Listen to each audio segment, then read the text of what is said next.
أشهد أن لا إله إلا الله وحده لا شريك له وأشهد أن محمدا عبده ورسوله أما بعد فأعوذ بالله من الشيطان الرجيم بسم الله الرحمن الرحيم الحمد لله رب العالمين الرحمن الرحيم مالك يوم الدين إياك نعبد وإياك نستعين اهدنا الصراط المستقيم صراط الذين أنعمت عليهم غير المغضوب عليهم ولا الضالين.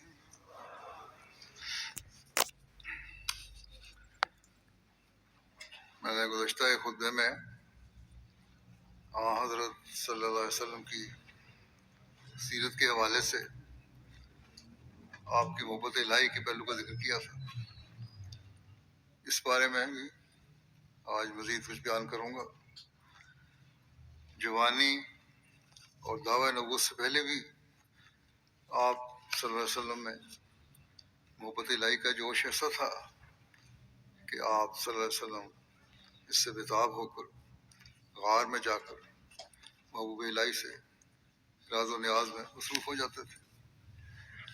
اسی محبت کا ذکر کرتے ہوئے حضرت اقدس مسیح موعود علیہ الصلوۃ والسلام بیان فرماتے ہیں کہ میں دیکھتا ہوں کہ گرمیوں کو بھی روحانی ترقی کے ساتھ خاص مناسبت ہے. حضرت صلی اللہ علیہ وسلم کو دیکھو کہ آپ کو اللہ تعالیٰ نے مکہ جیسے شہر میں پیدا کیا اور پھر آپ ان گرمیوں میں تنہا غار حرا میں جا کر اللہ تعالیٰ کی عبادت کیا کرتے تھے. وہ کیسا عجیب زمانہ ہوگا. آپ ہی ایک پانی کا مشکیزہ اٹھا کر لے جایا کرتے ہوں گے. اصل بات یہ ہے کہ جب اللہ تعالیٰ کے ساتھ انس اور ذوق پیدا ہو جاتا ہے تو پھر دنیا اور اہل دنیا سے ایک نفرت اور کراہت پیدا ہو جاتی ہے. بالطبع تنہائی اور خلوت پسند آتی ہے. حضرت صلی اللہ علیہ وسلم کی بھی یہی حالت تھی. اللہ تعالیٰ کی محبت میں آپ اس قدر فنا ہو چکے تھے کہ آپ اس تنہائی میں ہی پوری لذت اور ذوق پاتے تھے. ایسی جگہ میں جہاں کوئی آرام اور راحت کا سامان نہ تھا، جہاں جاتے ہوئے بھی ڈر لگتا ہو، آپ وہاں کئی راتیں تنہا گزارتے تھے. اس سے یہ بھی معلوم ہوتا ہے کہ آپ کیسے بہادر اور شجاع تھے. جب خدا تعالیٰ سے تعلق شدید ہو تو پھر شجاعت بھی آ جاتی ہے. اس لیے مومن کبھی بزدل نہیں ہوتا. اہل دنیا بزدل ہوتے ہیں، ان میں حقیقی شجاعت نہیں ہوتی. اس بات کو سن کر کہ خدا تعالیٰ سے جس قدر تعلقات شدید ہوتے ہیں اور ایسے لوگ تنہائی اور خلوت کو پسند کرتے ہیں، بعض لوگ اعتراض کرتے ہیں کہ پھر نبیوں اور رسولوں کی بیوی بچے کیوں ہوتے ہیں؟ اگر اتنا ہی پسند کرتے ہیں خلوت کو تو بیوی بچے کو رکھتے ہیں، شادیوں کو رکھتے ہیں. وہ بازاروں میں چلتے پھرتے اور کھاتے پیتے ہیں. قرآن شریف میں بھی اس کا ذکر آیا ہے. مگر افسوس ہے کہ ایسا اعتراض کرنے والے نہیں سوچتے کہ ان لوگوں کی تو ایسی مثال ہے جیسے ایک شخص کسی کے دروازے پر بھیک مانگنے جاوے اور ایک اس کا دوست ہو اور محض اس سے ملنے ہی کے لیے گیا ہو. اب اگر وہ دوست اپنے دوست کے سامنے پلاؤ وغیرہ لا کر رکھ دیتا ہے تو اس میں اس کا کیا قصور ہے؟ دو شخص جا رہے ہیں، ایک بھیک مانگنے گیا ہے، ایک دوست کے طور پر گیا ہے. اب دوست کی خاطر مدارت کرتا ہے اگر کوئی گھر والا تو اس میں اس کا کیا قصور ہے؟ یعنی اس دوست کو جو اپنے دوست سے ملنے گیا ہے اس کا تو کوئی قصور نہیں. اس دوست کو تو اس کے کھانے میں لذت آتی ہے، جبکہ وہ گدھا جو ہے، جو فقیر ہے مانگنے والا، اس کو خشک روٹی کا ٹکڑا دیا جاتا ہے اور زیادہ ٹھہرے تو پھر دھکے دے کر باہر کیا جاتا ہے. دو سلوک ہیں. مانگنے والے سے اور سلوک ہے، دوست سے اور سلوک ہے. حالانکہ یہ معاملہ دوست سے نہیں ہوتا کہ اس کو دھکے دیے جائے، بلکہ اس کے زیادہ قیام اور اس کے کھانے پینے سے خود اسے ایک لذت ہوتی ہے گھر والے کو. اور ایک فقیر مانگنے والے سے اور سلوک ہوتا ہے، دوست سے اور سلوک ہے. دوست کی آؤ بھگت کی جاتی ہے، خاطر مدارات کی جاتی ہے، فقیر کو بھی دے کر ٹالا جاتا ہے. آپ نے فرمایا کہ یہی حال ان نبیوں اور معموروں کا ہوتا ہے. ان کے سامنے جو کچھ آتا ہے وہ ان کی نفسانی خواہشوں کا نتیجہ نہیں ہوتا. وہ تو ساری لذت اور راحت اللہ تعالیٰ ہی کے ذکر اور شغل میں پاتے ہیں، اور فی الحقیقت تنہائی ہی کو پسند کرتے ہیں، جہاں وہ اپنے محبوب سے اپنے دل کی آرزوئیں اور تمنائیں پیش کرتے ہیں اور چاہتے ہیں کہ اس حالت میں کوئی ان کو نہ دیکھ لے. علاوہ بری یہ تعلقات ان کی تکمیل کے لیے ہوتے ہیں، یعنی ان کے جو اللہ تعالیٰ سے محبت کے رشتے ہیں ان کا ایک اعلیٰ ترین معیار حاصل کرنے کے لیے ہوتے ہیں. غار حرا میں عبادت الہی کا ذکر کرتے ہوئے حضرت عائشہ نے ایک حدیث میں بڑی تفصیل سے بیان فرمایا ہے جو آپ نے ان کو بیان فرمایا تھا. حضرت عائشہ بیان کرتی ہیں پہل جو وہی رسول اللہ صلی اللہ علیہ وسلم کو شروع ہوئی وہ نیند میں سچے خوابوں کو دیکھنا تھا. آپ صلی اللہ علیہ وسلم جو خواب بھی دیکھتے وہ صبح صادق کی طرح واقع ہو جاتی، بڑی سچی خوابیں آتی تھیں، فوراً نتیجہ نکلتا تھا. اس کے بعد آپ کو تنہائی کی طرف اور رغبت ہوئی اور آپ غار حرا میں تنہا رہتے اور اس میں عبادت کرتے. یہ عبادت چند گنتی کی راتوں کی تھی جسے آپ بیشتر اس کے کہ آپ کو اپنے گھر والوں سے ملنے کی خواہش ہوتی پورا کر لیتے، اور اس کے لیے آپ توشہ ساتھ لے لیتے، یعنی کچھ کھانا پینا سامان ساتھ لے جاتے. پھر کچھ مدت کے بعد خدیجہ کے پاس واپس آتے اور اتنے ہی راتوں کے لیے اور زیادہ زیادہ لے لیتے. آخر آپ کے پاس حق آ گیا اور اس وقت آپ غار حرا میں تھے. آپ کے پاس فرشتہ آیا اور اس نے کہا پڑھو. آپ نے کہا میں تو ہرگز نہیں پڑھوں گا، پڑھنا نہیں جانتا. رسول اللہ صلی اللہ علیہ وسلم فرماتے تھے، حضرت عائشہ روایت کرتی ہیں کہ اس فرشتے نے مجھے پکڑا اور مجھے اس قدر بھینچا کہ میری طاقت اپنی انتہا کو پہنچ گئی. پھر اس نے مجھ کو چھوڑا اور کہنے لگا پڑھو. میں نے کہا میں نہیں پڑھوں گا، جانتا نہیں پڑھنا. پھر اس نے مجھے پکڑا اور دوبارہ اس زور سے پھینچا کہ میں بے ہوش ہو گیا. پھر اس نے مجھے چھوڑ دیا اور کہا پڑھو. میں نے کہا میں نہیں پڑھوں گا. پھر اس نے مجھے پکڑا. پھر اس نے تیسری دفعہ مجھے زور سے پھینچا. پھر اس نے مجھے چھوڑ دیا اور کہنے لگا اقرأ بسم ربک الذی خلق خلق الانسان من علق اقرأ وربک الاکرم، یعنی پڑھو اپنے رب کا نام لے کر جس نے پیدا کیا انسان کو ایک لوتھڑے سے. جس نے پیدا کیا انسان کو ایک لوتھڑے سے پیدا کیا. پڑھو اور تمہارا رب بہت ہی کریمانہ صفات والا ہے. ان آیات کو لے کر رسول اللہ صلی اللہ علیہ وسلم واپس لوٹے غار سے. جب آپ حضرت خدیجہ کے پاس گھر آئے تو آپ کا دل دھڑک رہا تھا. آپ صلی اللہ علیہ وسلم نے حضرت خدیجہ سے فرمایا مجھے کپڑا اڑا دو، مجھے کپڑا اڑا دو. چنانچہ انہوں نے آپ کو کپڑا اڑا دیا یہاں تک کہ آپ سے گھبراہٹ جاتی رہی. تب آپ نے حضرت خدیجہ سے سارا واقعہ بیان کیا اور فرمایا مجھے تو اپنی جان کا اندیشہ ہو گیا. اس پر حضرت خدیجہ نے کہا کہ ہرگز نہیں، وہ خدا اللہ آپ کو کبھی رسوا نہیں کرے گا. آپ سے اللہ رحمی کرتے ہیں، عاجز کا بوجھ اٹھاتے ہیں، وہ نیکیاں کرتے ہیں جو معدوم ہو چکی ہیں، مہمان نوازی کرتے ہیں اور حق کی مشکلات میں مدد دیتے ہیں. ہمیشہ سچ کا آپ نے ساتھ دیا باوجود مشکلات کے. اس کے بعد حضرت خدیجہ آپ کو لے گئیں اور اپنے چچا بھائی ورقہ بن نوفل کے پاس لائیں جو کہ اسد بن عبد العزیٰ کے بیٹے تھے. ورقہ وہ شخص تھے جو زمانہ جاہلیت میں عیسائی ہو گئے تھے اور عبرانی لکھنا پڑھنا جانتے تھے. انجیل سے جو اللہ تعالیٰ چاہتا وہ عبرانی میں لکھا کرتے تھے. وہ بہت بوڑھے اور نابینا ہو چکے تھے۔ حضرت خدیجہ نے ان سے کہا، اے میرے چچا کے بیٹے، اپنے بھتیجے کی بات سنو۔ ورقہ نے اپنے آپ سے پوچھا، اے میرے بھتیجے، تم کیا دیکھتے ہو؟ اس پر رسول اللہ صلی اللہ علیہ وسلم نے جو کچھ دیکھا تھا ان کو بتلایا۔ ورقہ نے آپ سے کہا، یہ وہ شریعت لانے والا فرشتہ ہے جس کو اللہ تعالیٰ نے حضرت موسیٰ پر اتارا تھا۔ اے کاش میں اس زمانے میں جوان ہوتا، اے کاش میں اس وقت زندہ رہوں جب تیری قوم تجھے نکالے گی۔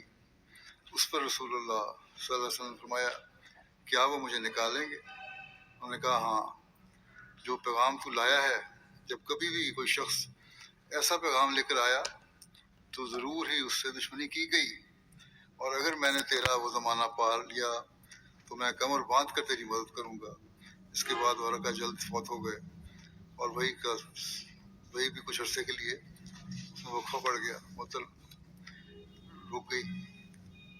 حضرت اقدس مسیح موعود علیہ الصلوۃ والسلام فرماتے ہیں، اصل بات یہ ہے کہ بموجب تعلیم قرآن شریف ہمیں یہ امر یوں معلوم ہوتا ہے کہ ایک طرف تو اللہ تعالیٰ قرآن شریف میں اپنے کرم، رحم، لطف اور مہربانیوں کی صفات بیان کرتا ہے اور رحمان ہونا ظاہر کرتا ہے، اور دوسری طرف فرماتا ہے کہ ان لیسا للانسان الا ما سعی، اور انسان کو وہی ملتا ہے جو اس کی وہ کوشش کرتا ہے۔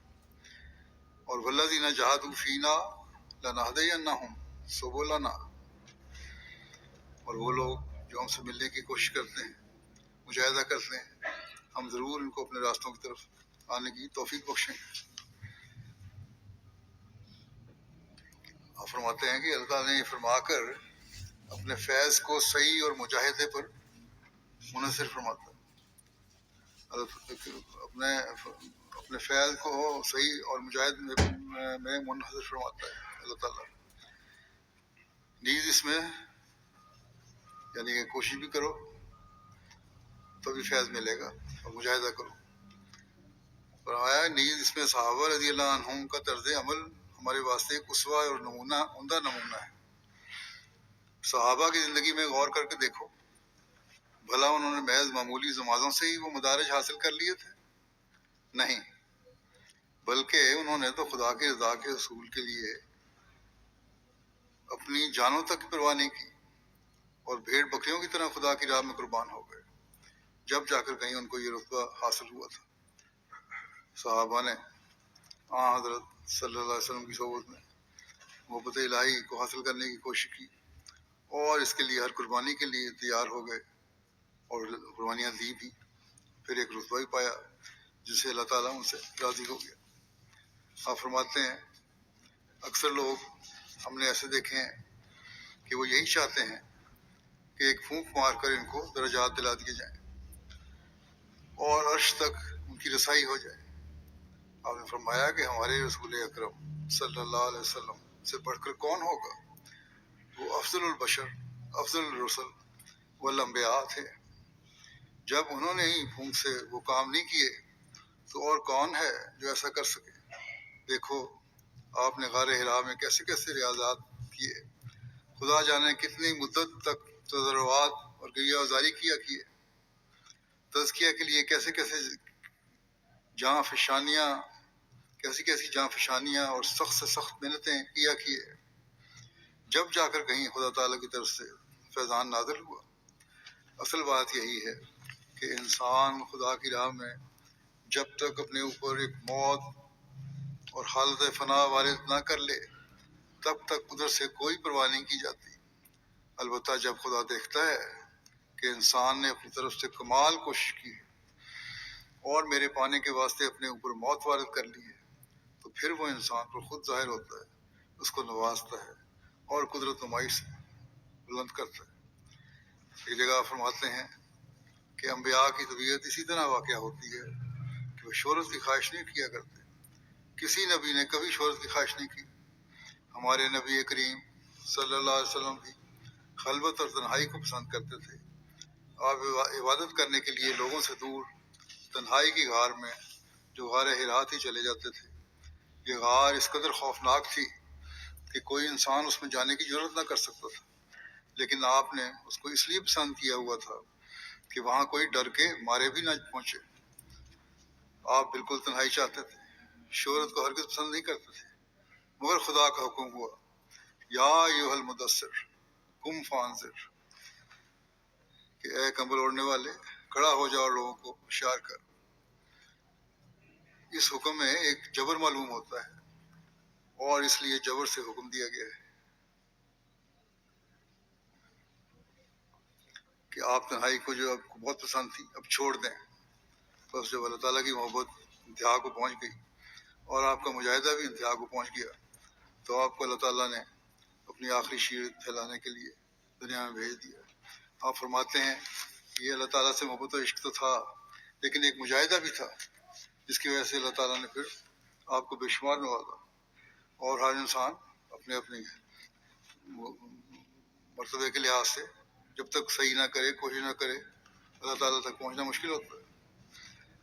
اللہ تعالیٰ کی محبت میں آپ صلی اللہ علیہ وسلم کی نمازوں کی یہ کیفیت تھی کہ مترف اپنے والد سے روایت کرتے ہیں کہ انہوں نے کہا میں نبی صلی اللہ علیہ وسلم کے پاس آیا اور آپ نماز پڑھ رہے تھے. آپ کے سینے سے ہنڈیا کے ابلنے کی آواز کی طرح آواز آ رہی تھی. آپ اتنی شدت سے رو رہے تھے اور آہوازاری کر رہے تھے کہ یوں لگ رہا تھا جیسے ہنڈیا میں پانی ابل رہا ہے. اسی طرح ایک روایت حضرت عائشہ بیان کرتی ہیں تو ذکر گزشتہ ایک خطبے میں کر چکا ہوں کہ آپ اتنی زیادہ عبادت کرتے اور کھڑے ہوتے عبادت کے وقت میں کہ آپ کے پاؤں متورم ہو جاتے، سوج جاتے. حضرت مسلم رضی اللہ عنہ حضرت صلی اللہ علیہ وسلم کی محبت اور عبادتوں کا ذکر کرتے ہوئے ایک جگہ فرماتے ہیں، یہ تھوڑا سا حصہ میں پہلے بھی بیان کر چکا ہوں گزشتہ سے پہلے خطبے میں جہاں سیرت کا بیان کیا تھا میں نے، لیکن اس کی کچھ مزید تفصیل بھی ہے وہ بھی بیان کرتا ہوں.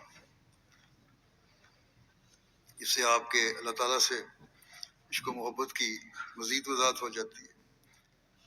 تو مسلم دیکھتے ہیں کہ حضرت عائشہ فرماتی ہیں کہ جب آپ مرض الموت میں مبتلا ہوئے تو سخت ذوف کی وجہ سے نماز پڑھانے پر قادر نہ تھے، اس لیے آپ نے حضرت ابوبکر کو نماز پڑھانے کا حکم دیا.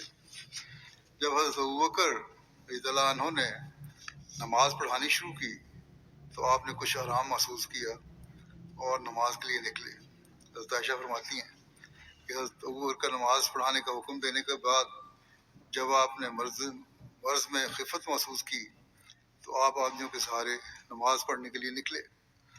آپ فرماتی ہیں کہ اس وقت میری آنکھوں کے سامنے وہ نظارہ ہے کہ شدت درد کی وجہ سے آپ کے قدم زمین سے چھوتے جاتے تھے. جب آپ مسجد پہنچے اور حضرت ابوبکر رضی اللہ عنہ نے ارادہ کیا کہ پیچھے ہٹ جائیں تو رسول کریم صلی اللہ علیہ وسلم نے ان کے ارادے کو بھانپ لیا اور اشارہ فرمایا کہ اپنی جگہ پر رہو. پھر آپ کو وہاں لایا گیا اور آپ حضرت ابوبکر رضی اللہ عنہ کے پاس بیٹھ گئے. اس کے بعد رسول کریم صلی اللہ علیہ وسلم نے نماز پڑھنی شروع کی اور حضرت ابوبکر نے آپ کی نماز کے ساتھ ساتھ نماز پڑھنی شروع کی اور باقی لوگ حضرت ابوبکر کی نماز کی اتباع کرنے لگے. اس حدیث سے معلوم ہوتا ہے کہ آپ کو کیسی خطرناک بیماری ہو آپ خدا تعالیٰ کی یاد کو نہ بلاتے. عام طور پر لوگوں کو دیکھا گیا ہے ذرا تکلیف ہوئی اور سب باتیں بھول گئیں. نماز با جماعت اور دوسری شرائط کی ادائیگی میں تو اکثر کوتاہی ہو جاتی ہے، لیکن آپ کا یہ حال تھا کہ معمولی بیماری تو لگ رہی، اس مرض میں جس میں آپ فوت ہو گئے اور جس کی شدت کا یہ حال تھا کہ آپ کو بار بار غش آ جاتے تھے اور اٹھنے سے قاصر تھے. لیکن جب نماز شروع ہو گئی تو آپ برداشت نہ کر سکے کہ خاموش گھر میں بیٹھے رہیں. اسی وقت دو آدمیوں کے کندھے پر سہارا لے کر باوجود اس کمزوری کے قدم لڑکھڑاتے جاتے تھے. نماز با جماعت کے لیے مسجد میں تشریف لے آئے. بے شک ظاہراً یہ بات معمولی معلوم ہوتی ہے، لیکن ذرا رسول کریم صلی اللہ علیہ وسلم کی اس حالت کو دیکھو جس میں آپ مبتلا تھے. پھر اس ذکر الہی کے شوق کو دیکھو کہ جس کے متحد آپ نماز کے لیے دو آدمیوں کے کندھوں پر ہاتھ رکھ کر تشریف لائے تو معلوم ہوگا کہ یہ واقعہ کوئی معمولی واقعہ نہ تھا، بلکہ آپ کے دل میں ذکر الہی کا جو شوق تھا اس کے اظہار کا ایک آئینہ ہے۔ ہر ایک صاحب بصیرت سمجھ سکتا ہے کہ ذکر الہی آپ کی غذا تھی، اور اس کے بغیر آپ اپنی زندگی میں کوئی لطف نہ پاتے تھے۔ اسی کی طرف آپ نے اشارہ فرمایا ہے کہ جن چیزوں سے مجھے محبت ہے ان میں سے ایک قرۃ عینی فی الصلاۃ، یعنی نماز میں میری آنکھیں ٹھنڈی ہو جاتی۔ شریعت کے لحاظ سے آپ کا باجماعت نماز پڑھنا یا مسجد میں آنا کوئی ضروری امر نہ تھا، کیونکہ بیماری میں شریعت اسلام کسی کو ان شرائط کے پورا کرنے پر مجبور نہیں کرتی۔ گھر میں نماز پڑھ سکتے ہیں بیماری ہو تو، لیکن یہ عشق کی شریعت تھی۔ ایک تو وہ شریعت کا حکم تھا، لیکن آپ صلی اللہ علیہ وسلم کی جو شریعت جو عمل تھا وہ عشق کی شریعت تھی، جو آن حضرت صلی اللہ علیہ وسلم کا اظہار تھا۔ وہ تو شریعت کے احکام تھے، لیکن یہ عشق کی شریعت تھی، یہ عشق کی باتیں تھیں، یہ محبت کے احکام تھے جو اس سے بڑھ کر تھے۔ اس میں عشق اور محبت ٹپک رہی تھی۔ بے شک شریعت آپ کو اجازت دیتی تھی کہ آپ گھر میں ہی نماز ادا فرماتے ہیں، لیکن آپ کو ذکر الہی سے جو محبت تھی وہ مجبور کرتی تھی کہ خواہ کچھ بھی ہو آپ ہر ایک تکلیف برداشت کر کے تمام شرائط کے ساتھ ذکر الہی کریں اور اپنے پیارے کو یاد کریں۔ جب اس تکلیف کی حالت میں آپ کو ذکر الہی سے یہ وابستگی تھی تو صحت کی حالت میں قیاس کیا جا سکتا ہے۔ آدمی سوچ سکتا ہے کہ آپ کس جوش کے ساتھ اپنے پیارے کے ذکر میں مشغول رہتے ہوں گے۔ رسول کریم صلی اللہ علیہ وسلم کو اللہ تعالیٰ سے ایسا تعلق تھا کہ خدا تعالیٰ کا ذکر آتے ہی آپ کے اندر ایک جوش پیدا ہو جاتا تھا۔ آپ کو خدا تعالیٰ سے ایسی محبت تھی کہ تندرستی اور بیماری میں خدا تعالیٰ کا ذکر ہی آپ کی غذا تھا، اور یہی بات آپ اپنی امت اور اپنے لوگوں میں پیدا کرنا چاہتے تھے کہ ان کو بھی اس چیز کی عادت پڑے۔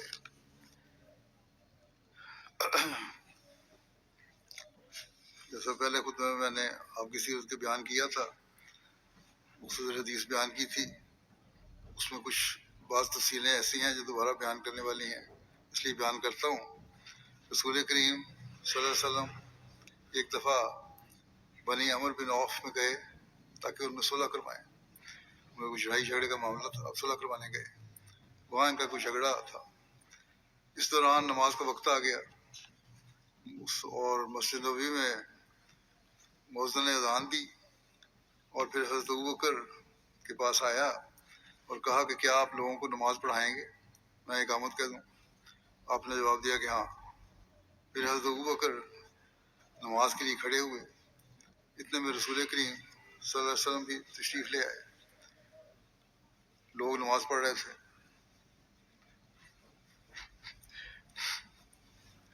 آپ اس دوران ایک راستے سے گزر کے آگے چلے گئے اور پہلی صف میں جا کر کھڑے ہوئے۔ جب آپ کی آمد کی اطلاع ہوئی تو لوگ تالیاں پیٹنے لگے تاکہ حضرت ابوبکر کو معلوم ہو جائے، لیکن حضرت ابوبکر نماز میں کسی دوسری طرف توجہ نہ فرماتے تھے۔ ایک عجیب ایک شغف تھا نماز کی طرف توجہ، تو عبادت میں اور توجہ نہیں ہوتی تھی۔ جب تالیاں پیٹنا طول پکڑ گیا تو پھر حضرت ابوبکر متوجہ ہوئے اور معلوم کیا کہ رسول کریم صلی اللہ علیہ وسلم تشریف لائے۔ رسول کریم صلی اللہ علیہ وسلم نے آپ کی طرف اشارہ فرمایا کہ اپنی جگہ ٹھہرے رہو۔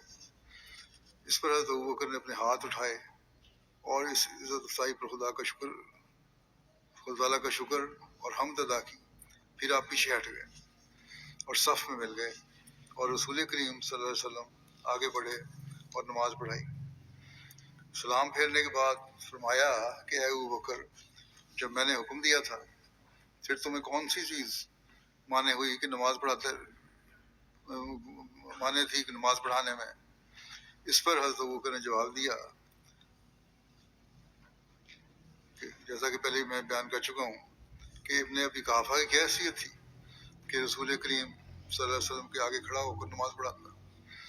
پھر حضرت صلی اللہ علیہ وسلم لوگوں کی طرف متوجہ ہوئے اور فرمایا کہ میں نے دیکھا ہے کہ تم لوگوں نے اس قدر تالیاں پیٹی ہیں، نماز میں اگر کوئی حادثہ پیش آئے تو چاہیے کہ سبحان اللہ کہے، کیونکہ جب وہ سبحان اللہ کہے گا تو خود ہی اس کی طرف توجہ ہوگی، اور تالیاں پیٹنا تو عورتوں کا کام ہے۔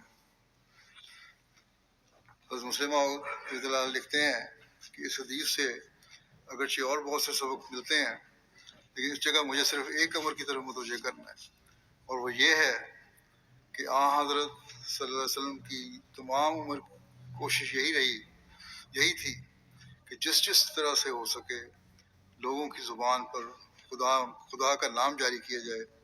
خود تو جس طرح آپ ذکر میں مشغول رہتے، اس کا حال تو بیان ہو چکا ہے، مگر اس حدیث سے یہ معلوم ہوتا ہے کہ آپ ہر ایک کی زبان پر یہی الفاظ دیکھنا چاہتے تھے۔ اب ہمیں دیکھنا چاہیے، ہم اپنے جائزہ لیں، کیا ہمیں بھی اللہ تعالیٰ کا خیال دل میں ہر وقت رہتا ہے جس میں رسول صلی اللہ علیہ وسلم چاہتے تھے اپنی امت سے؟ کیا ہمارے دل میں اتنا درد ہے، یا ہم صرف اپنی دنیاوی مقاصد کے لیے ہی نمازوں کی طرف اور اللہ تعالیٰ کے ذکر کی طرف توجہ کرتے ہیں، عام حالات میں بھول جاتے ہیں؟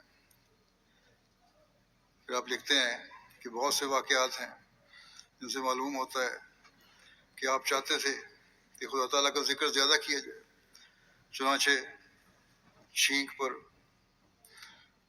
کھانا شروع کرتے وقت پھر ختم ہونے کے بعد، سوتے وقت، جاگتے وقت، نمازوں کے بعد، کوئی بڑا کام کرتے وقت، وضو کرتے وقت، غرض ہے کہ اکثر اعمال میں آپ نے خدا تعالیٰ کے ذکر کی طرف لوگوں کو متوجہ کیا ہے، جس سے ثابت ہوتا ہے کہ آپ نہ صرف خود ہی ذکر الہی مشغول رہتے تھے بلکہ دوسروں سے بھی چاہتے تھے کہ وہ بھی یاد الہی میں مشغول رہیں، جو کہ آپ کے کمال محبت پر دال ہے، اس پہ دلیل ہے۔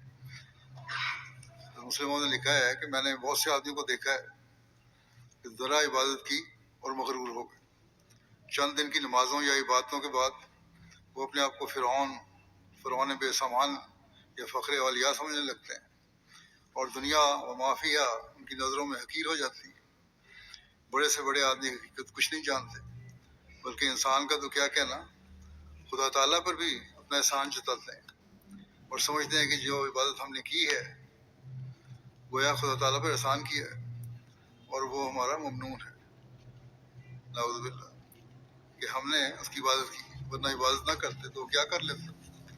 جو لوگ اس طرز کے نہیں ہوتے، جو اس حد تک نہیں بھی پہنچتے، ان میں سے بھی اکثر ایسے دیکھے گئے ہیں جو اس حد تک نہیں پہنچتے کہ ایسی بات کریں کہ خدا ہمارے لیے کیا کر رہا ہے، لیکن جو ایسے وہ بھی نہیں بھی ہوتے، ان میں بھی اکثر دیکھا گیا ہے کہ عبادت کر کے کچھ تکبر ضرور آ جاتا ہے، اور بہت کم ہیں جو عبادت کے بعد بھی اپنی عاجزانہ حالت پر قائم رہیں۔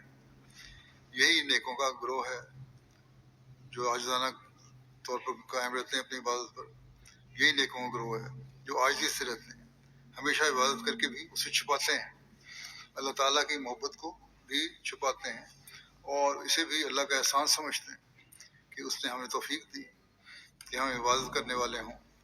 یہی اصل میں نیک لوگوں کا گروہ ہے۔ لوگ پوچھتے ہیں ہم کہ نیکیاں کیا ہیں، اکثر سوال کرتے ہیں آج کل کے بچے بھی، نوجوان بھی، اور کس طرح پتہ لگے کہ اللہ تعالیٰ راضی ہوتا ہے؟ اللہ تعالیٰ اسی طرح راضی ہوتا ہے کہ نیکیاں کرو اور صرف خدا تعالیٰ کی رضا کے لیے کرو۔ انسان اپنا جائزہ خود لے سکتا ہے، کسی باہر کے آدمی کو جج بنانے کی ضرورت نہیں ہے۔ انسان خود سمجھ سکتا ہے کہ جو نیکیاں وہ کر رہا ہے، اگر وہ خدا تعالیٰ کے لیے کر رہا ہے پھر اللہ تعالیٰ کو یقیناً پسند ہے۔ آپ نے لکھا ہے کہ پھر سمجھ سکتے ہو کہ نیکوں کے سردار اور نبیوں کے سربراہ حضرت رسول کریم صلی اللہ علیہ وسلم کا کیا حال ہوگا۔ آپ تو کل خوبیوں کے جامع اور کل نیکیوں کے سرچشمہ تھے۔ عبادت کسی تکبر یا بڑائی کے لیے کرنا تو لگ رہا، جس قدر خدا تعالیٰ کی بندگی بجا لاتے اتنے ہی اس کی آتش شوق تیز تر ہوتی۔ آپ بجائے عبادت پر خدا تعالیٰ کو اپنا انہیں احسان بنانے کے خود شرمندہ احسان ہوتے تھے کہ الہی اس قدر توفیق جو عبادت کی ملتی ہے تو تیرے ہی فضل سے ملتی ہے۔ آپ کی عبادت ایک تسلسل کا رنگ رکھتی تھی، کچھ حصہ وقت جب عبادت میں گزارتے تو خیال کرتے کہ اللہ تعالیٰ کا بڑا احسان ہے کہ اس نے اس کام کی توفیق بخشی، اور اس احسان کا شکر بجا لانا ضروری ہے۔ اسی جذبہ ادائیگی کی شکر سے بے اختیار ہو کر کچھ اور عبادت کرتے اور پھر اسے بھی خدا تعالیٰ کا ایک احسان سمجھتے کہ شکر بجا لانا بھی ہر ایک کا کام نہیں جب تک خدا تعالیٰ کا احسان نہ ہو۔ یہ شکر کی توفیق جو ملی ہے یہ بھی اللہ تعالیٰ کے احسان کی وجہ سے ملی ہے۔ پھر اور بھی زیادہ شوق کی جلوہ نمائی ہوتی، پھر آپ اپنے رب کی عبادت میں مشغول ہو جاتے، اور یہ راز و نیاز کا سلسلہ ایسا وسیع ہوتا کہ بارہا عبادت کرتے کرتے آپ کے پاؤں سوج جاتے۔ صحابہ عرض کرتے، یا رسول اللہ، اس قدر عبادت کی آپ کو کیا حاجت ہے؟ آپ کے تو گناہ معاف ہو چکے ہیں۔ اس کا جواب یہی دیتے کہ پھر کیا میں شکر نہ کروں؟ حضرت مغیرہ بن شعبہ فرماتے ہیں کہ رسول کریم صلی اللہ علیہ وسلم نماز کے لیے کھڑے ہوا کرتے تھے تو اتنی دیر تک کھڑے رہتے، پہلی حدیث بیان ہو چکی ہے کہ آپ کے قدم یا پنڈلیاں سوج جاتی تھی۔ لوگ جب آپ کو کہتے کہ آپ ایسا کیوں کرتے ہیں تو آپ جواب دیتے کہ کیا میں شکر گزار بندہ نہ بنوں؟ اللہ اللہ، کیا عشق ہے، کیا محبت ہے، کیا پیار ہے۔ خدا تعالیٰ کی یاد میں کھڑے ہوتے ہیں اور اپنے تن بدن کا ہوش نہیں رہتا، خون کا دوران نیچے کی طرف شروع ہو جاتا ہے اور آپ کے پاؤں متورم ہو جاتے ہیں، لیکن محبت اس طرف خیال ہی نہیں جانے دیتی۔ آس پاس کے لوگ دیکھ کر حیران ہو جاتے ہیں کہ یہ کیا کرتے ہیں۔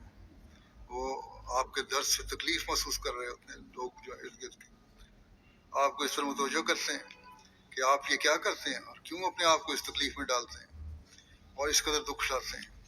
آخر کچھ تو اپنی صحت اور اپنے آرام کا بھی خیال کرنا چاہیے، مگر وہ دکھ جو لوگوں کو بے چین کر دیتا ہے اور جس سے دیکھنے والے متاثر ہو جاتے ہیں، آپ پر کچھ اثر نہیں کرتا۔ عبادات میں کچھ سستی کرنے اور آئندہ اس قدر لمبا عرصہ اپنے رب کی یاد میں کھڑا رہنا ترک کرنے کے بجائے آپ ان کی اس بات کو ناپسند کرتے ہیں اور انہیں جواب دیتے ہیں کہ کیا میں خدا کا شکر گزار بندہ نہ بنوں؟ وہ مجھ پر اس قدر احسان کرتا ہے، اس قدر فضل کرتا ہے، اس شفقت کے ساتھ مجھ سے پیش آتا ہے، پھر کیا اس کے اس حسن سلوک کے بدلے میں اس کے نام کا ورد نہ کروں، اس کی بندگی میں کوتاہی شروع کر دوں؟ کیا اخلاص سے بھرا اور کیسی شکر گزاری ظاہر کرنے والا یہ جواب ہے، اور کس طرح آپ کے قلب مطہر کے جذبات کو کھول کر پیش کر دیتا ہے۔ خدا کی یاد اور اس کے ذکر کی یہ تڑپ اور کسی کے دل میں ہے؟ کیا کوئی اور اس کا نمونہ پیش کر سکتا ہے؟ کیا کسی اور قوم کا بزرگ آپ کے اخلاص کا مقابلہ کر سکتا ہے؟ لیکن دیکھیں، جہاں آپ یہ خود کرتے تھے وہاں اپنی امت سے بھی دکھ رکھتے تھے کہ وہ بھی ایسا کرے۔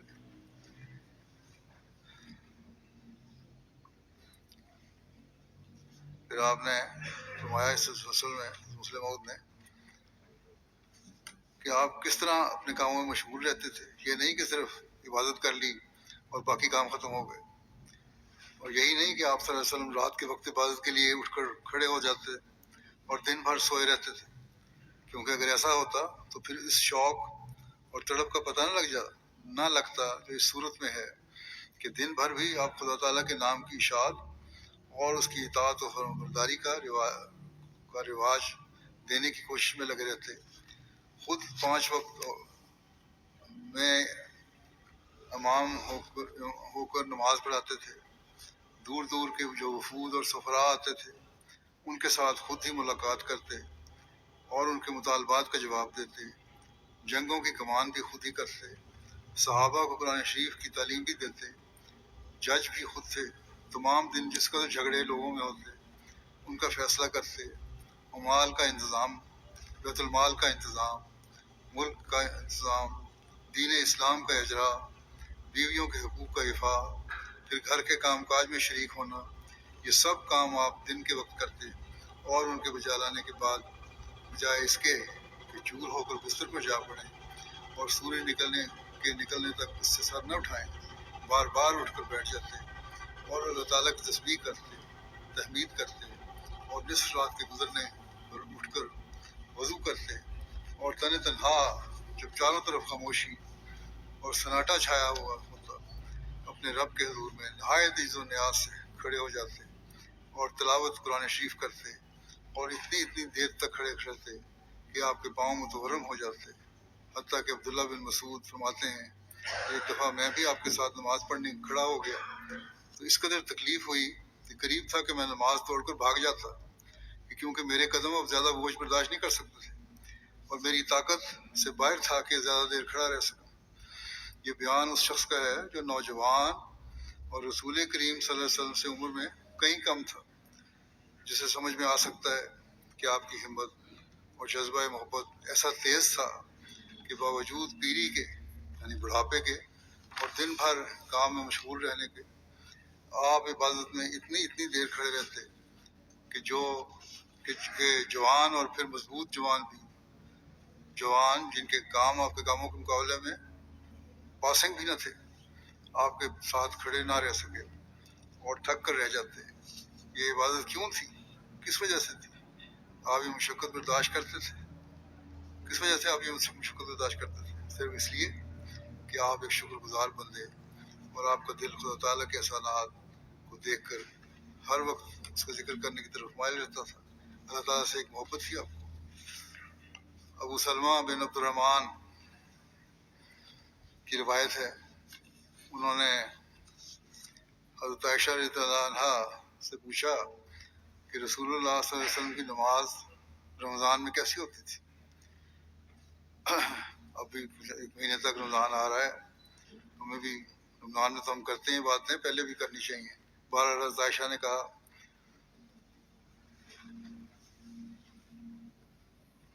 کہ آیا آپ صلی اللہ علیہ وسلم نہ رمضان میں اور نہ اس کے سوا اور کسی مہینہ میں 11 رکعتوں سے زیادہ بڑھاتے تھے، نماز کیسی ہوتی تھی؟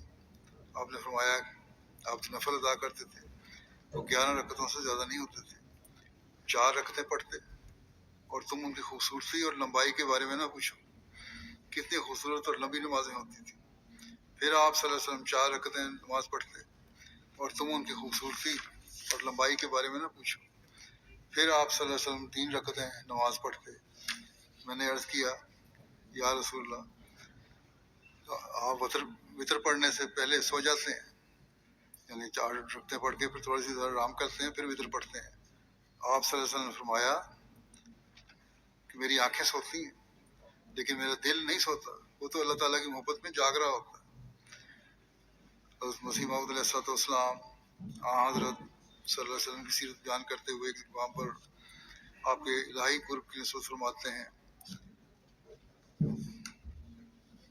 کہ اللہ تعالیٰ نے ایک اور مقام پر اس الہی قرب کی نسبت یوں فرمایا ہے کہ قل انا صلاتی و نسکی و محیای و مماتی للہ رب العالمین، تو ان سے کہہ دے کہ میری نماز اور میری قربانی اور میری زندگی اور میری موت اللہ ہی کے لیے ہے جو تمام جہانوں کا رب ہے۔ یعنی لوگوں کو اطلاع دے دے کہ میری یہ حالت ہے کہ میں اپنے وجود سے بالکل کھویا گیا ہوں، میری تمام عبادتیں خدا کے لیے ہو گئی ہیں۔ یہ اس بات کی طرف اشارہ ہے کہ ہر یک انسان جب تک وہ کامل نہیں خدا کے لیے خالص طور پر عبادت نہیں کر سکتا، بلکہ کچھ عبادت اس کی خدا کے لیے ہوتی ہے اور کچھ اپنے نفس کے لیے، کیونکہ وہ اپنے نفس کی عظمت اور بزرگی چاہتا ہے جیسا کہ خدا کی عظمت اور بزرگی کرنی چاہیے، اور یہی عبادت کی حقیقت ہے۔ اور ایسا ہی ایک حصہ اس کی عبادت کا مخلوق کے لیے ہوتا ہے، کیونکہ جس عظمت اور بزرگی اور قدرت اور تصرف کو خدا سے مخصوص کرنا چاہیے، اس عظمت اور قدرت کا حصہ مخلوق کو بھی دیتا ہے۔ اس لیے جیسا وہ خدا کی پرستش کرتا ہے، نفس اور مخلوق کی پرستش کرتا ہے، بلکہ عام طور پر جمعی اسباب سفلیہ کو اپنی پرستش میں سے حصہ دیتا ہے، دنیا کے جو گھٹیا اسباب ہیں ان کو بھی حصہ دیتا ہے، کیونکہ خدا کے ارادہ اور تقدیر کے مقابل پر ان اسباب کو بھی کارخانہ محض اور اسباب میں دخیل سمجھتا ہے۔ بس ایسا انسان خدا تعالیٰ کا سچا پرستار نہیں ٹھہر سکتا جو کبھی خدا کی عظمت کو اپنے نفس کو شریک ٹھہراتا ہے اور کبھی مخلوق اور کبھی اسباب کو، بلکہ سچا پرستار وہ ہے جو خدا کی تمام عظمتیں اور تمام بزرگیاں اور تمام تصرف خدا کو ہی دیتا ہے، نہ کسی اور کو۔ اور جب اس مرتبہ توحید پر انسان کی پرستش پہنچ جائے، تب اس وقت وہ حقیقی طور پر خدا کا پرستار کہلا سکتا ہے۔ اور ایسا انسان جیسا کہ زبان سے کہتا ہے کہ خدا واحد لا شریک ہے، لا الہ الا اللہ پڑھتا ہے، اور ایسا ہی وہ اپنے فعل سے یعنی عبادت سے بھی خدا کی توحید پر گواہی دیتا ہے۔ بس اسی مرتبہ کاملہ کی طرف اشارہ ہے جو آیت مذکورہ والا میں حضرت صلی اللہ علیہ وسلم کو فرمایا گیا کہ تو لوگوں کو کہہ دے کہ میری تمام عبادتیں خدا کے لیے ہیں، یعنی نفس کو اور مخلوق کو اور اسباب کو میری عبادت میں سے کوئی حصہ نہیں۔ اور پھر بعد اس کے فرمایا کہ میری قربانی بھی خاص خدا کے لیے ہے، اور میرا جینا بھی خدا کے لیے ہے، اور میرا مرنا بھی خدا کے لیے ہے۔ یاد رہے کہ نسیکہ لغت عرب میں قربانی کو کہتے ہیں، اور لفظ نسک جو آیت میں موجود ہے اس کی جمع ہے، اور نیز دوسرے معنی اس کے عبادت کے بھی ہیں۔ بس اس جگہ ایسا لفظ استعمال کیا گیا جس کے معنی عبادت اور قربانی دونوں پر اطلاق پاتے ہیں۔ یہ اس بات کی طرف اشارہ ہے کہ کامل عبادت جس میں نفس اور مخلوق اور اسباب شریک نہیں ہیں، در حقیقت یہ قربانی ہے، اور کامل قربانی در حقیقت کامل عبادت ہے۔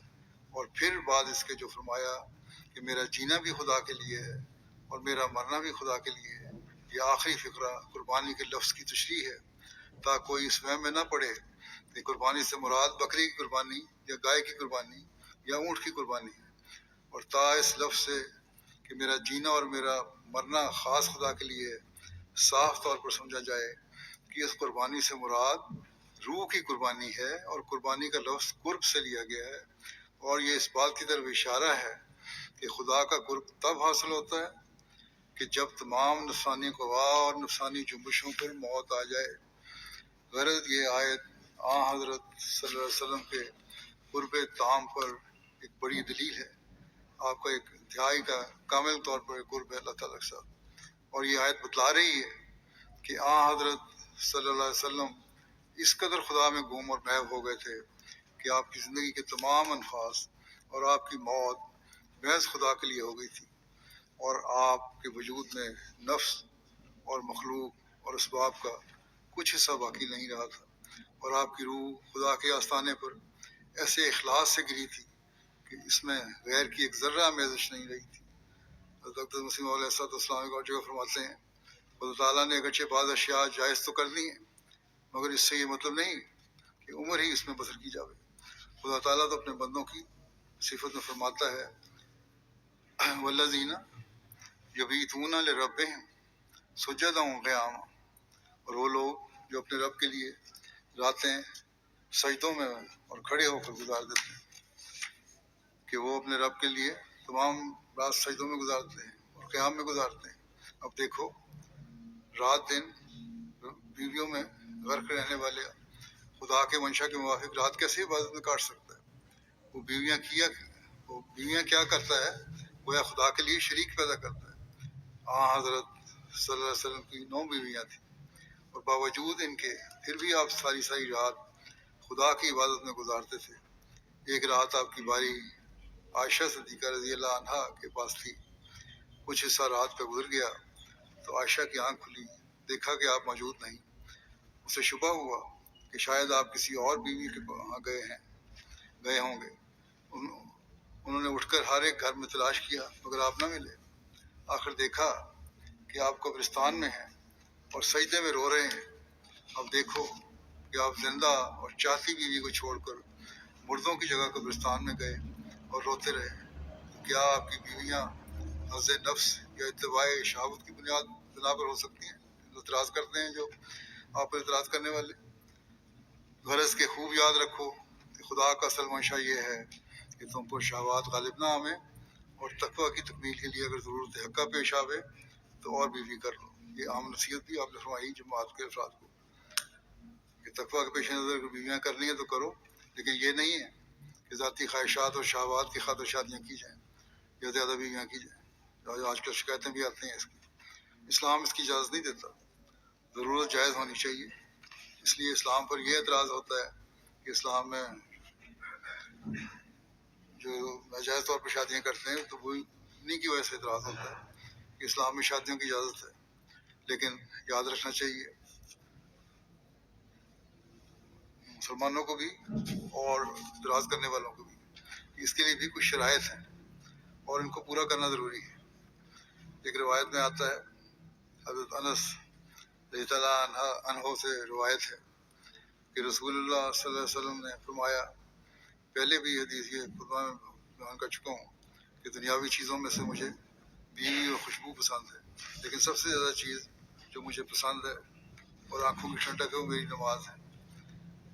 اس کی کیونکہ ایک وضاحت، تفصیلی وضاحت حضرت مسلم موعود کی طرف سے ملی ہے، وہ میں دوبارہ اس لیے رکھا ہے.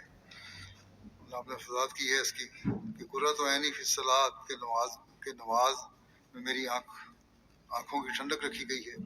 یہ بھی خاص امتیاز ہے جو اسلام کو دیگر مذاہب کے مقابلے میں حاصل ہے. دنیا میں کوئی قوم نہیں جس میں نماز کی طرح عبادت میں باقاعدگی رکھی گئی ہو. پچھلے تمام مذاہب ظاہری حرکات پر زور دیتے رہے یا ان میں عبادت کے اوقات اتنے فاصلے پر رکھے گئے ہیں کہ روحانیت کمزور ہو جاتی ہے. مگر صرف اسلام ہی ایک ایسا مذہب ہے کہ جس کے ماننے والوں کو ایک دن میں 5 وقت عبادت کے لیے بلایا جاتا ہے، اور کوئی مذہب ایسا نہیں ہے. اب یہ لوگوں کو سوچنا چاہیے کہ 5 وقت نمازیں فرض کی گئی ہیں تو ان کا ادا کرنا بھی ضروری ہے تاکہ روحانیت بھی قائم رہے، صرف دنیا داری میں نہ پڑے رہیں. آپ نے لکھا کہ عیسائی اور ہندو ہفتے میں ایک بار عبادت کے لیے جاتے ہیں. ممکن ہے ان میں سے بعض لوگ رات دن عبادت کرتے ہوں، مگر یہ اجتماعی عبادت کا ذکر ہے. ایک دن میں کئی بار عبادت کرنے کا حکم رسول کریم صلی اللہ علیہ وسلم نے ہی دیا ہے.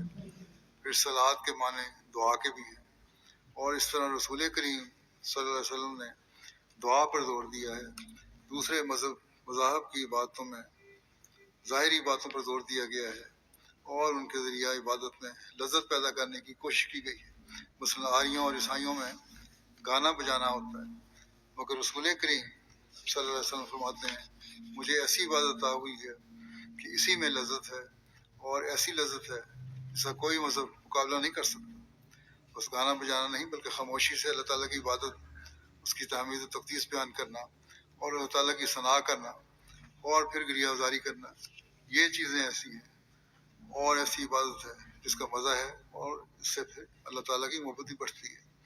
بس ہمیں آپ صلی اللہ علیہ وسلم کے اسوہ پر چلتے ہوئے نمازوں اور عبادت کے لیے یہ معیار حاصل کرنے کی کوشش کرنی چاہیے، تب ہم حقیقی طور پر مسلمان کہلا سکتے ہیں.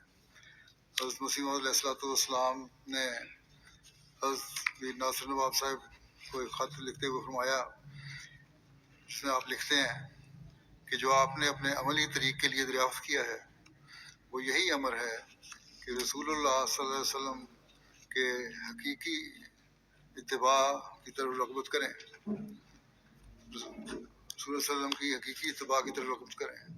رسول اللہ صلی اللہ علیہ وسلم نے جن اعمال پر نہایت درجہ اپنی محبت ظاہر فرمائی ہے وہ 2 ہیں، ایک نماز اور ایک جہاد. نماز کی نسبت حضرت صلی اللہ علیہ وسلم نے فرمایا ہے کہ قرۃ عینی فی الصلاۃ، یعنی آنکھ کی ٹھنڈک نماز میں رکھی گئی ہے. اور جہاد کی نسبت فرماتے ہیں کہ میں آرزو رکھتا ہوں کہ خدا تعالیٰ کی راہ میں قتل کیا جاؤں اور پھر زندہ کیا جاؤں اور پھر قتل کیا جاؤں اور پھر زندہ کیا جاؤں اور پھر قتل کیا جاؤں. سو یہ بیان کر کے آپ فرماتے ہیں کہ سو اس زمانے میں جہاد روحانی صورت سے رنگ پکڑ گیا ہے، اور اس رنگ کا جہاد یہی ہے کہ اعلاء کلمہ اسلام میں کوشش کریں، مخالفوں کے الزامات کا جواب دیں، دین متین اسلام کی خوبیاں دنیا میں پھیلاویں، حضرت صلی اللہ علیہ وسلم کی سچائی دنیا پر ظاہر کریں. یہی جہاد ہے جب تک خدا تعالیٰ کوئی دوسری صورت دنیا میں ظاہر کرے. بس ہمیں قلمی اور تبلیغی جہاد میں بھی اسی وقت برکت پڑے گی جب ہم اپنی عبادت کے معیار اور اللہ تعالیٰ کی محبت کو بھی بڑھائیں گے. اگر ہم چاہتے ہیں کہ اس جہاد میں حصہ لیں تو پھر اللہ تعالیٰ کی محبت اور دعاؤں کی طرف بھی ہمیں توجہ دینی ہوگی، اپنی عبادتوں کی طرف بھی ہمیں توجہ دینی ہوگی. اور اگر ہم آپ صلی اللہ علیہ وسلم کے سبب چلتے ہوئے یہ کریں گے تو تب بھی ہمارے کاموں میں برکت بھی پڑے گی. اللہ تعالیٰ ہمیں اس کی توفیق عطا فرمائے. آج بنگلہ دیش جماعت کا جلسہ بھی ہو رہا ہے، وہاں مخالفت بھی کافی ہوتی ہے. ان کے لیے بھی دعا کریں اللہ تعالیٰ ہم سب کو اپنی حفاظت میں رکھے اور ان کا جلسہ بھی خیر و بھی اختتام پذیر ہو.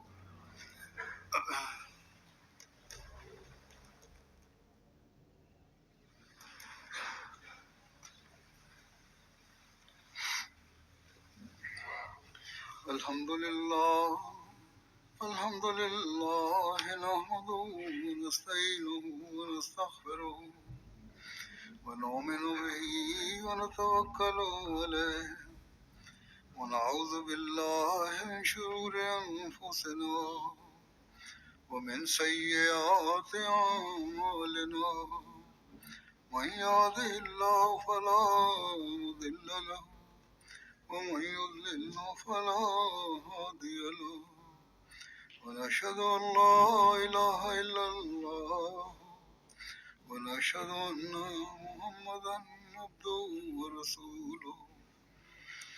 عباد الله رحمكم الله إن الله يأمر بالعدل والإحسان وإيتاء ذي القربى وينهى عن الفحشاء والمنكر والبغي يعظكم لعلكم تذكرون.